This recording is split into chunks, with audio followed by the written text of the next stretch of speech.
Mais il y a aussi autre chose. On dit tout celui qui s'endeuille à Tisha B'Av ou sur Yerushalayim, il va mériter de voir son rétablissement. L'idée qu'il y a derrière cette phrase des Chachamim, c'est de dire qu'en réalité, l'histoire de Tisha B'Av n'est pas encore finie. L'histoire de Tisha B'Av, c'est quelque chose qu'on a perdu le temple il va revenir,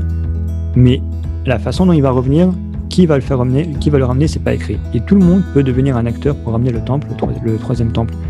Et de la même façon qu'il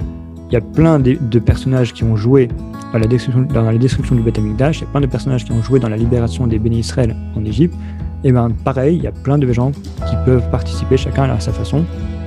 pour pouvoir continuer l'histoire du peuple juif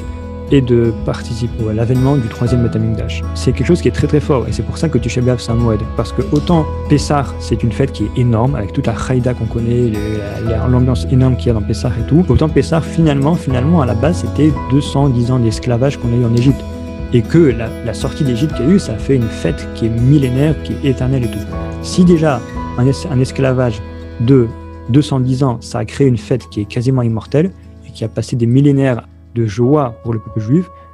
Calva Homer, on va dire, à plus forte raison, une fête, un problème qu'on a eu pendant 2000 ans, l'ampleur de la fête que ça représente quand ce sera abouti. Et cette fête-là, tout le monde peut y participer. Kol haroé, tout celui qui voit, on n'a pas dit tout celui qui a vu, tout celui qui voit la destruction et les problèmes de Yerushalayim, aujourd'hui,